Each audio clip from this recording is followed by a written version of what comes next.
You know what hurts most? When someone throws your past in your face, like you haven't spent years growing out of it, like they forgot you were allowed to change. But here's what they don't get: your past isn't a weakness, it's your receipt. It proves you've been through hell and still found your way back. So the next time someone tries to use your past against you, don't defend it, own it. Look them in the eye and say, yeah, that was me. And I'm proud I'm not that person anymore. Because the moment you own your past, no one can ever use it to control you again. Owning your past isn't about liking every version of who you've been. It's about being brave enough to face those versions without flinching. Because here's the truth: everyone has moments they're not proud of, words they wish they could take back, choices they wish they could undo. But the reason most people get stuck is because they never learn how to look at their past without shame. They hide from it, they deny it, they bury it so deep that even hearing it mentioned by someone else feels like a personal attack. And that's exactly how people end up being controlled by it. When you don't own your story, anyone who remembers a piece of it can use it to define you. The moment you decide to own your past, something changes. You take back the power that used to belong to other people's opinions. You stop waiting for their forgiveness, their approval, their version of the story. You start saying, yes, I did that. Yes, I went through that. Yes, I was that person. But I'm not anymore. You stop running from the parts of your life that taught you who you are. You stop apologizing for surviving things you didn't know how to handle back then. You realize that the same moments that embarrassed you, broke you, or made you question yourself were the very moments that built your strength, your empathy, and your clarity. When you own your past, you stop giving others the authority to use it against you. They can bring it up, but it won't shake you anymore. They can whisper about it, but you won't feel the need to defend yourself. Because once you've made peace with who you were, no one can use that version of you as a weapon. It's like locking the doors on an old house. You still know it's there, you just don't live there anymore. People might still walk by, point at it, and say, didn't you used to live there? And you can smile and say, yeah, and I learned a lot while I did. That's ownership, that's growth. But getting to that point doesn't happen overnight. It requires courage. It requires honesty. It means sitting with yourself long enough to ask, what am I still running from? Maybe it's a mistake that changed your reputation. Maybe it's a relationship you stayed in too long. Maybe it's a failure you can't seem to forgive yourself for. Whatever it is, you have to face it with compassion, not judgment. You have to remember that you did the best you could with the understanding you had at that time. That's not weakness. That's humanity. Most people will never admit that they use others' pasts because they're uncomfortable facing their own. It's easier to remind you of who you were than to confront who they haven't become. But when you own your story, you make them confront that discomfort. You show them what real accountability looks like. You show them that it's possible to acknowledge your flaws without letting them define you. And that kind of confidence unsettles people who need you to stay guilty for their comfort. Owning your past is an act of rebellion against shame, because shame feeds on silence. It wants you to stay quiet, to hide, to pretend you've always been who you are now. But the truth is, no one becomes strong by skipping the struggle. Every confident, grounded person you've ever admired has a history that hurt to heal from. They've just learned how to stop letting it control their present. That's what you're doing when you own your past. You're refusing to live in someone else's version of your story. There's power in saying, yes, that was me. Those words are not an admission of guilt. They're a declaration of growth. It's saying, I'm not afraid of who I used to be. I'm not ashamed of my mistakes because they made me wise enough to not repeat them. It's saying, I've learned to forgive myself before asking for anyone else's forgiveness. That's ownership. And when you reach that level of self-acceptance, you stop reacting to every reminder of your past like it's an attack. You start responding with grace, calm, and a quiet strength that can't be shaken. You begin to see your past differently. You realize that every version of you, the broken one, the lost one, the angry one, the confused one, was doing their best to survive. They might not have made the right choices, but they got you here. And here is powerful. Here is aware. Here is wiser. When you start honoring your past instead of hiding it, you unlock a different level of peace because you're no longer fighting the memory. You're learning from it. Owning your past also means understanding that other people's perception of it doesn't matter. People love to keep stories alive because it distracts them from their own.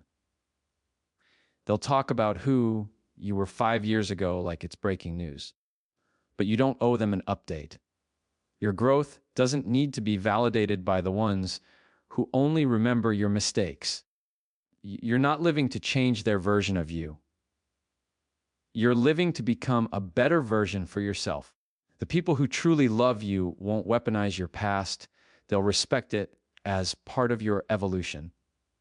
They'll see your scars as proof of strength, not stains of shame.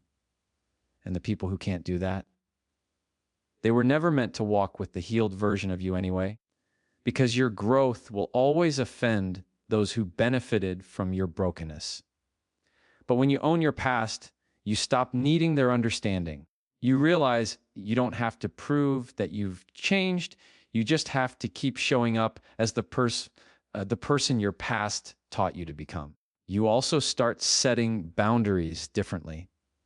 You stop entertaining conversations that pull you backward. You stop explaining the same story to people committed to misunderstanding it. You stop feeling guilty for evolving faster than someone else expected you to. That's what happens when you take ownership. You gain freedom. Freedom from judgment, freedom from shame, freedom from the endless loop of what if. There's something deeply peaceful about knowing that your past no longer controls the narrative of your life. You can look back without regret, speak about it without fear, and move forward without apology. You stop hiding the parts of yourself that once made you feel small because you finally understand they were the foundation of everything strong about you now. The world can bring up your past all at once, but when you've already accepted it, they're just repeating a story you've already mastered. People use your past to keep you from growing beyond them. It's not always intentional, but it's almost always revealing. When someone brings up who you used to be, it's rarely about you, it's about them. It's about their discomfort with your progress, their fear of being left behind, their need to hold on to a version of you that made them feel secure. Because when you start to grow, you change the balance, you shift the dynamic, and that scares people who depended on your old patterns to keep their own confidence intact. See, when you evolve, you force others to look at themselves. Your growth becomes a mirror. It reflects their stagnation, their excuses, their lack of movement. So instead of clapping for you, they try to pull you back with reminders of who you were. They say things like, "Oh, don't act like you're better than us now," or "You've changed." And they say it like it's a bad thing. But here's the truth. They don't hate that you've changed. They hate that you're proving change is possible because it challenges the story they tell themselves about why they haven't. People will use your past as an anchor when they see you starting to sail. They'll bring up your mistakes, your failures, your lowest points, anything that reminds you of when you weren't strong enough to say no, confident enough to walk away, or wise enough to see through them. It's not because they care about your history, it's because they're threatened by your potential. As long as you stay tied to who you were, they don't have to confront who they still are. It's easier to label you by your past than to admit they haven't outgrown theirs. And sometimes it's not even malicious, it's familiar. People like predictability. They want you to fit the role they've always known you for. The funny one, the weak one, the people pleaser, the one who never says no.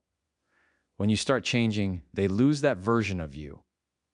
And instead of adjusting to who you're becoming, they cling harder to who you were. Because in their mind, if they can remind you of your past enough times, maybe you'll stop growing and go back to being the version they understood. That's why growth can feel lonely. You realize that not everyone who knew you can handle the newer version of you. Some people are only comfortable with your wounds, not your healing. Some people loved you more when you were broken because it made them feel needed. Some people connected with your pain, not your peace. So when you start rising, you disrupt their connection point. They start saying you've changed, but what they really mean is, I can't relate to you anymore because you're no longer struggling in the same way I am. The most powerful thing you can do is recognize when someone is using your past to keep you small and refuse to play along. You don't owe anyone the version of you that makes them comfortable. You're not obligated to keep shrinking just because your growth intimidates someone else. You can acknowledge your past without living under its shadow. You can outgrow people without hating them. And you can choose peace over familiarity, even when it means being misunderstood. When people see you growing, they'll try to test the old you. They'll say things just to see if you'll react the same way you used to.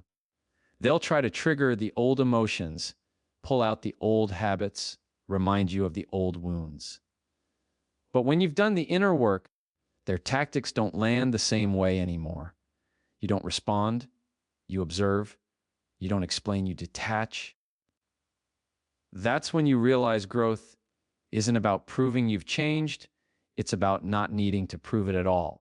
You begin to understand that some people aren't against your success, they're against what your success represents. It represents accountability. It represents the truth that anyone can change if they're willing to do the work. And that's uncomfortable for people who have built an identity around being stuck. So they minimize your progress. They joke about your new mindset, your self-improvement phase, your different attitude, but that's okay. Let them talk. Because while they're laughing about your growth, they're still trapped in their same excuses. It's also important to realize that not everyone deserves access to the evolved version of you. Some people only knew how to handle you when you were broken, and that's the only version they'll ever recognize. You can't teach them to see your growth. You can only keep growing. Eventually, your consistency will speak louder than their reminders.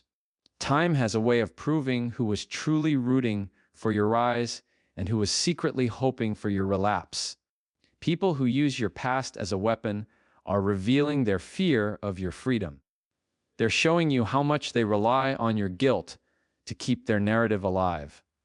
The moment you stop defending yourself, their control evaporates. You don't have to argue, justify, or convince anyone that you've changed. Just keep walking in the direction of your growth. Eventually, they'll realize that the person they keep trying to drag backward doesn't exist anymore. And when that happens, something powerful shifts. You stop seeing their words as insults and start seeing them as confirmations. Every time someone says, "You've changed," you can smile and think, "Exactly." Every time someone brings up who you were, you can remind yourself, "That's proof I've moved on." Every attempt to use your past against you becomes evidence that your growth is working. Because the people who truly care about you won't use your past to limit you. They'll use it to celebrate how far you've come. They'll say, "Remember when you used to struggle with that? Look at you now." That's the difference between those who love your potential and those who fear it. So when someone tries to hold your past over your head, understand this: it's not a reflection of your weakness. It's a reflection of their inability to accept your strength. Your response defines your strength, not your history. The moment someone brings up your past, you have a choice. You can defend it, deny it, or define it. Because no matter how people try to use your history against you, it's not the story itself that gives it power, it's how you respond to it.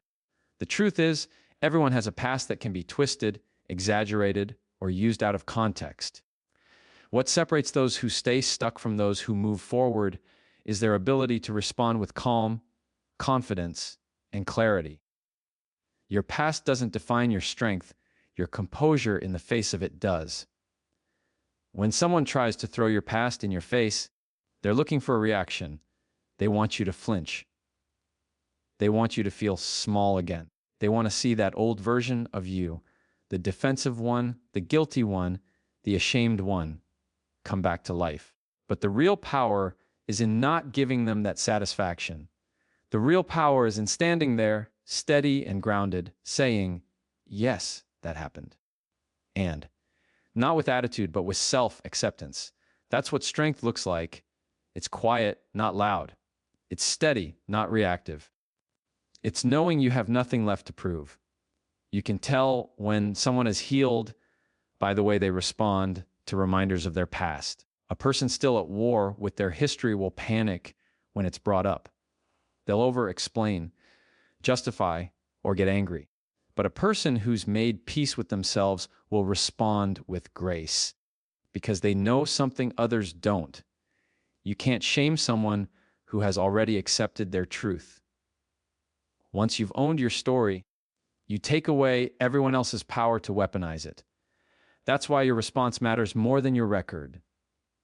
You can have the most complicated, messy, painful past imaginable and still carry yourself with dignity. You can have chapters full of mistakes and still walk like someone who's learned from every line. Because the difference between weakness and wisdom isn't the absence of failure. It's the presence of awareness.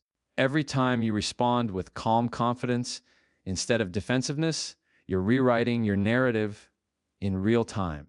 There's a quiet kind of strength that comes from not needing to fight every accusation. It's the strength of knowing that truth doesn't need to shout to be heard. You don't have to convince anyone that you've grown. Your peace will prove it. You don't have to debate people who are committed to misunderstanding you. Your consistency will expose them.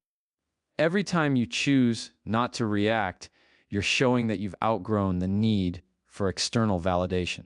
You're showing that your emotional control is stronger than their provocation. Most people respond to judgment with emotion. They get defensive because they feel exposed. But what they forget is that the one who controls the tone controls the power. The calmer you are, the weaker their attempt becomes. If someone says, "Didn't you used to mess everything up?" you don't have to explain how much you've changed. You can simply say, "Yeah, I did. And I learned from it." That single sentence shuts down their narrative without you having to raise your voice. Because they were expecting guilt, but you gave them growth. They were looking for shame, but you gave them self-awareness. That's what emotional maturity looks like. Responding, not reacting. You're no longer trying to win arguments. You're protecting your peace. You're no longer seeking to prove your worth. You're living in it. You understand that not every attack deserves your energy, and not every opinion deserves your attention. Your silence isn't weakness, it's wisdom. Because the person who stays calm when others try to provoke them is the one who's truly in control. Strength isn't about pretending your past doesn't hurt. It's about refusing to let it control your behavior. It's the ability to sit across from someone who knows your worst moments and still hold your head high. It's looking back at who you were and feeling gratitude instead of guilt. Because your past doesn't make you unworthy, it makes you aware. And that awareness becomes your advantage. You learn what to avoid, what to value, and who to trust. That's power that can't be taken away. When people use your past against you, they're hoping to make you feel small. But the truth is, you can't shrink someone who has accepted every version of themselves. You can't embarrass someone who's not pretending to be perfect. You can't weaken someone who's already faced their truth and survived it. That's the kind of strength that can't be taught. It's earned through every mistake, every failure, every fall you learn to rise from. So when your past is brought up, remember, it's not about the story they tell, it's about the energy you choose. You can meet it with shame or with certainty. You can get angry or you can stay calm. The way you respond shows whether you're still trapped in that old version of yourself or standing in your growth. You get to decide if their words pull you backward or prove how far forward you've come. And the best part is, once you learn to control your response, you stop fearing your past altogether. You stop dreading being exposed because you know there's nothing left to expose. You've already done the work. You've already made peace with it. So their attempt to use it against you just ends up highlighting their own insecurity. Because confident people don't dig through other people's history. They're too busy building their own. Your response is your proof of evolution. It's the visible evidence of the inner work you've done. You don't need to say, I've changed. You show it every time you stay calm in situations that used to break you. You prove it every time you respond with peace instead of pride. You demonstrate it every time you refuse to let someone else's words dictate your worth. That's real strength, not the loud, defensive kind, but the kind that stands quietly in truth. So the next time someone tries to remind you of your past, remember, they're testing for the old you. Don't give them what they're looking for. Respond from your growth, not your guilt, because your strength isn't measured by what happened back then. It's measured by how you handle it now. Growth silences judgment louder than words ever could. You can argue with people all day long about how much you've changed. You can post about it, explain it, defend it, but nothing convinces the world like consistency. Real growth doesn't need to announce itself. It shows. It shows in the way you walk away instead of reacting. It shows in the way you don't chase validation anymore. It shows in how peaceful you've become in situations that once tore you apart. The loudest proof of change is the calmness that comes with it. People who used to trigger you won't recognize you, not because you've become someone else, but because you've finally become someone who's in control of yourself. See, judgment thrives when you're predictable. When people know how to get under your skin, when they know your insecurities, when they can make you flinch. But growth makes you unpredictable. The things that used to break you don't work anymore. The arguments you used to fall into don't interest you now. The validation you used to chase doesn't hold any value. And that's what silences judgment when you stop feeding it. People lose their power when they can't provoke you. That silence, that self-control, that steady peace, it speaks volumes. The most effective way to respond to judgment is to grow past the need to respond at all, because growth has a way of proving people wrong without you ever having to say a word.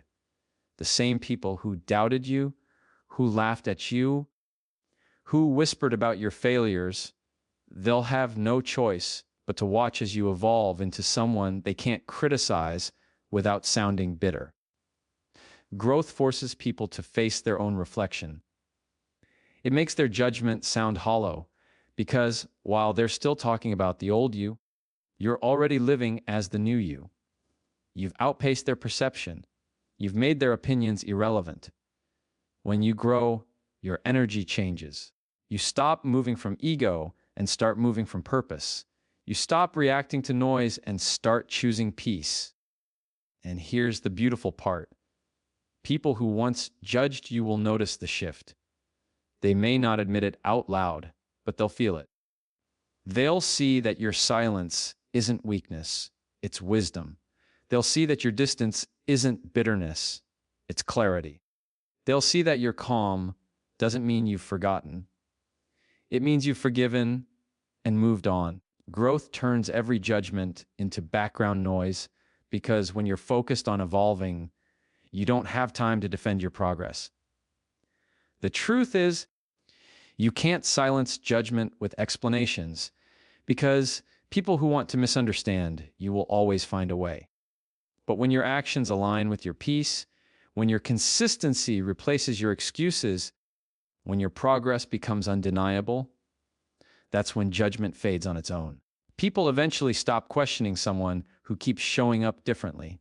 Over time, your new habits speak louder than your old mistakes. Your growth becomes your argument. Your peace becomes your defense. Think about it. No one can argue with the person you've become when your life reflects everything you used to talk about becoming. You don't need to convince them that you've healed. They can feel it in your presence. You don't need to prove that you've matured. They can see it in your restraint. You don't need to declare that you've moved on. They can tell by your silence. Growth changes the conversation from "they'll never change" to "they really did." And that shift doesn't come from words. It comes from the quiet discipline of becoming who you said you'd be. Judgment is loud when you're insecure, but it gets quieter the more comfortable you become in your own skin. When you're still figuring yourself out, every opinion feels personal. But once you start knowing who you are, other people's voices lose volume. You stop internalizing their noise because you realize it's not about you. It's about their projection. People judge what they don't understand, and they criticize what they can't control. So the more you grow, the less they'll understand you. And that's okay.